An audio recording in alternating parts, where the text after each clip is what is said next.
got the latest Remnant fly here, and I'm kind of excited about this one. This one is a woolly bugger and zonker kind of hybrid. I came up with this idea the other night. I was thinking about videos I have to do and things like that, and the Remnant fly. Normally, my process is to open up my Remnant box and just start going through and looking and see what kind of comes to mind. I guess I was kind of going through my head some of the different things I had in there, and it dawned on me that I could make kind of a hybrid of a woolly bugger and a zonker. So that's what this fly is. It's a basic white woolly bugger, chenille body, grizzly hackle with an olive zonker across the top and some red eye stub. I'm excited about this one. This one's going to be fun to get out and fly and fish here in just a little bit. Spring is coming and the streamer bite will start to happen as soon as that water gets a little bit warmer. And I think this is going to produce well. This might be one that's kind of fun to experiment this summer with different colors and different styles. So anyway, that is the latest Remnant fly. We'll call this one the Woolly Rabbit, and I will get started.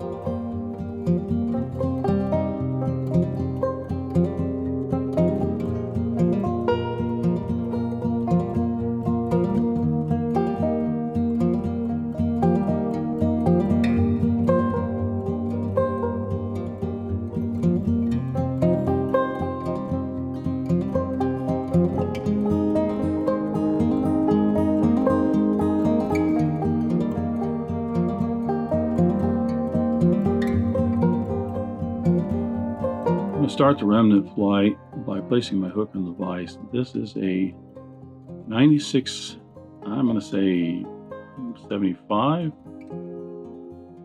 Probably it's an R75 would be the Mustad nomenclature these days. About a 4 to 5x long streamer hook. Don't have to have it quite this long for this fly. Like I said, it's kind of a woolly bugger and zonker hybrid. The little silver cone that I've got on the front there, I will debarb the hook.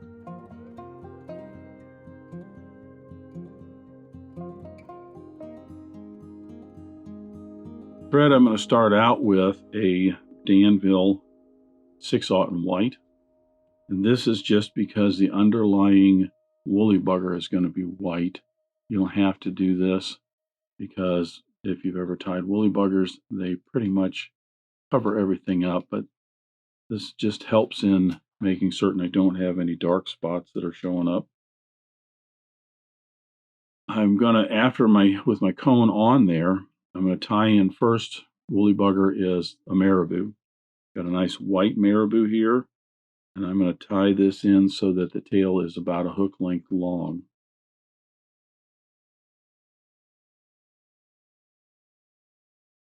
And anchor that down real well. You could, if you wanted to, put a little bit of weight on the hook shank if you wanted to. I'm going to wrap the Marabou down almost all the way up to that bead just to add a little bit more bulk underneath.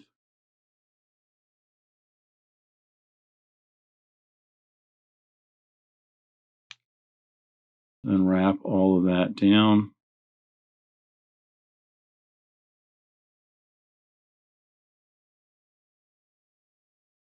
Now, because the base of this is a woolly bugger, next I'm going to tie in a hackle. I've got just a Grizzly hackle. You could use all white if you wanted. Unfortunately, the white feathers that I have, none of them are tapered nice for a woolly bugger. So I'm going to go with this Grizzly. I think it'll work. Keeping in mind that having contrast in your flies is always a good thing.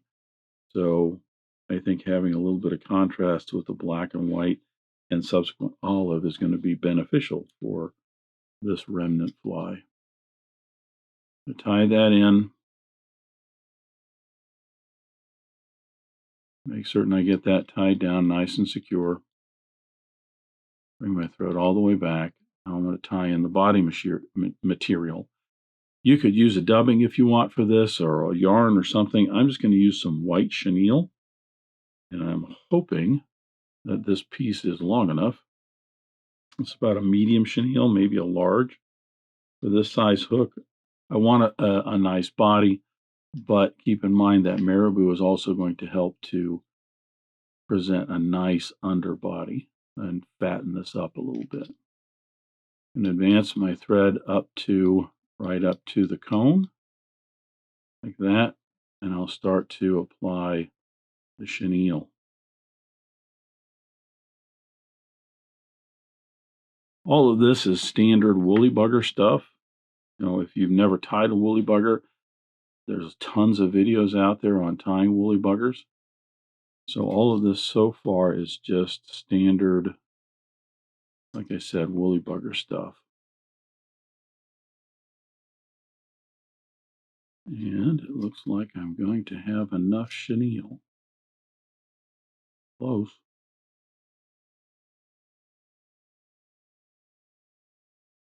That's the problem with using these leftover materials. You just never know if you're going to quite have enough. Put in an extra wrap right there to kind of start to fill that cone in a little bit. Secure that and trim away the excess.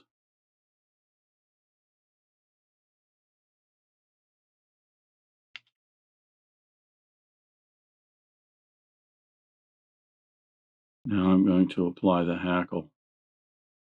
Again, standard woolly bugger stuff. Get a wrap right at the back and then open that up into, I'm actually going to forego the wrap in the back, and I'll tell you why. I'm going to go just a little bit forward, and then I'm going to come around and open up those wraps. So I'm going to get maybe 5, 6, 7 wraps of that hackle in. I want to get 1 or 2 extra right up around the cone. Tie that in. Also maybe use a hackle that's a little bit smaller. The barbs wouldn't be quite as long. But I think for the size and everything, this is going to work out just fine. Now I'm going to put in a whip finish here. And cut away my white thread. I'm also going to take some head cement and put a good sized application of head cement right down underneath, just to get in on that hackle and chenille, those wraps, to hold them nice and secure. Now the reason that I didn't, normally you'd put a nice full wrap right at the back for the hackle when you start your woolly bugger. The reason I didn't is I'm now going to attach my black thread, and this is a UTC 140 in black. I'm going to attach this, trying not to trap any of those barbs, right here at the base of the woolly bugger. Let me get this around here, and you'll see why in just a second. Probably should have had that a little bit further forward because it's kind of pushing down the tail, but that actually I think will work out. Now I'm going to also apply some head cement right down in here. These kinds of big streamers for warm water stuff, you can add head cement here and there when you need to help secure it. Up front, I'm going to now attach, this is a Danville 6/0 in red. And I'm going to attach this right behind that cone. That good and attached. That didn't quite come off all right.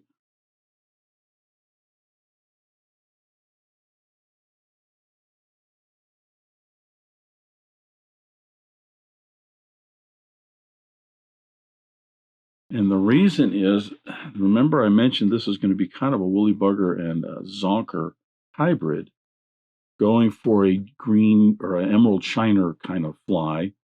I'm going to tie in a zonker right across the top of this. Now, if you haven't seen, I've done a video on tying the zonker. So there'll be a card up somewhere up here for you so you can click on that, and a link down in the description. What I'm going to take, this is just a regular 1/8 Zonker strip, but this is like an olive barred black Zonker strip. And this is just how I tie them. Other people will tie them different ways, but I like to have some thread hanging off the back end, and then right up front, especially with this cone, I'm going to kind of shove that Zonker right into that cone, and then I'm going to tie that Zonker down.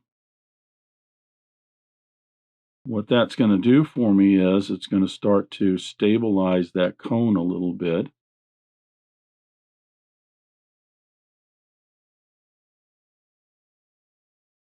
Or maybe not. I don't think I got that Zonker far enough up in there. This cone is a little bit different shape, and I can't remember who makes these. It is hollowed out more. It's not conical shape. As you can tell, it's more of kind of a rounded bullet shape, not even tapered bullet shape.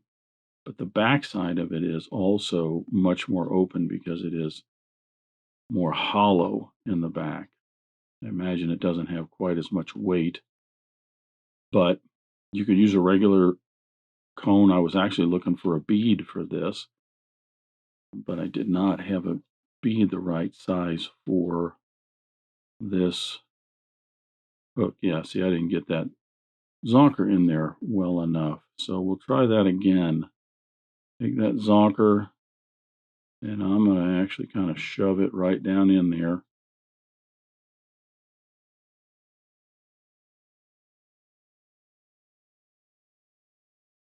There we go. What that's going to do is help, like I said, kind of stabilize it a little bit. We're going to cover up all this red thread wraps. Now, this is why I like to have some thread hanging off the back, because this is just how I like to tie my Zonkers. When I fold this back, I'm going to separate the hair on the hide right above where that thread is at, like that. Then it's much easier for me to come in with my thread. It can be a pain trying to manage all of this, but do one or two Zonkers like this, and actually you'll see how it is much more beneficial to do them this way. Most people will tie it in the back here, leave this longer, and then they'll either cut it and then tie it in, or if they don't have a bead on it, they'll just fold it over, tie it in, and then cut it. Well, you end up wasting a little bit of Zonker right up here. I would just as soon do it this way. Now, actually, before I do that, I got to thinking about this. I don't have to do this right now. So what I'm going to do is I've got some red ice dub here. Got just enough to cover up the thread wraps right behind that cone. Now you could put a little bit more in if you want it a little buggier. I chose red because a lot of times you can, with these kinds of flies, put a little red in. It simulates kind of a gill flash or something like that. And I think it does help. Cover all that up. Now I can do my whip finish.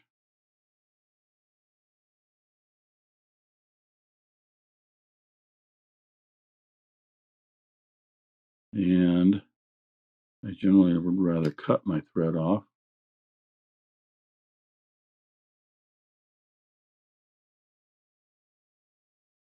With that whip finish done, I can take some head cement, and again, I'm going to be kind of liberal with it here.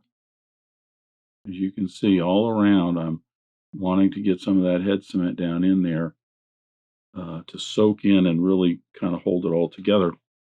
But as I was thinking about this fly before, that's what I want to do. I would want to attach this end here, wrap it all down, and get my my ice dub on, whip finish it and finish that, because then that bobbin's out of the way. Now I can very easily get in here to get a half a dozen wraps in there to crank on that. My thread's splitting a little bit. There. Okay. Now I can do a 4 or 5 turn whip finish back here. You don't know how to do this by hand. You could do half hitches, or there are whip finish tools out there that have a deeper throat on them just for this. But I get a whip finish in there, cut away my thread. And as you can see, it probably isn't going to hurt that it went down the bend just a little bit. It's pushing the white tail down, because then this is going to be on top. And I think overall, the profile will be of a full tail that's in line with the body. Again, plenty of head cement on here. As you can see, I'm letting that go down in there and soak around. Lastly, I'm going to take a razor here. I want to cut this so that the green zonker, the olive zonker, the hairs are going to be about the same length as the marabou. So that means I don't cut the hide here, because then I've got these hairs sticking out further back. So I'm going to cut this. If anything, I think I'd like them a little bit longer. I'm just going to cut this a little further up, maybe halfway down that white marabou. And then that will end up giving me just a little more olive down over that white. So kind of an interesting little thing. I don't know. I've never seen something like this. Not that it's, a huge, unique idea. I'm certain somebody's probably done it and tried it. So that is the latest remnant fly. I'm going to actually kind of give this one a name, and it's going to be the woolly rabbit, because I have a feeling that this is going to do well. Soon it will be streamer time here in the Midwest, and I think this is going to do well. Like I said, the only other thing I might do is a little bit shorter hackle, as well as make it all white instead of the black and white, or maybe even olive. I don't know, grizzly olive. As you can see, a fairly simple pattern. You don't even have to have the cone on there. If you want, you could do this like a regular zonker. You could put weight along the hook shank, no cone, and still finish that off with some red thread and a little bit of ice dub on the front. So there's the other side. You could use some red thread back here if you want a little bit of red banding, or even olive in the back. White, I suppose, if you wanted to blend in a little bit more. So that's the latest remnant fly. And again, this one I think I'm going to call the woolly rabbit, kind of a hybrid. We shall see how this does. I'm looking forward to fishing this one. Thanks for watching today. Thanks for joining me at Devise today. I hope you learned at least a new pattern, if not a new technique, maybe a tip or trick here and there. If you have any questions about this fly or any of the techniques used in constructing this pattern, please leave them in the comments section down below. If you go to the trouble to ask a question, I'll go to the trouble to answer it. If you'd like to help Dressed Irons, please share this video with your friends and anybody you think that might enjoy this pattern. Until next time, remember, it's fly tying. If you're not having fun, then you're doing it wrong.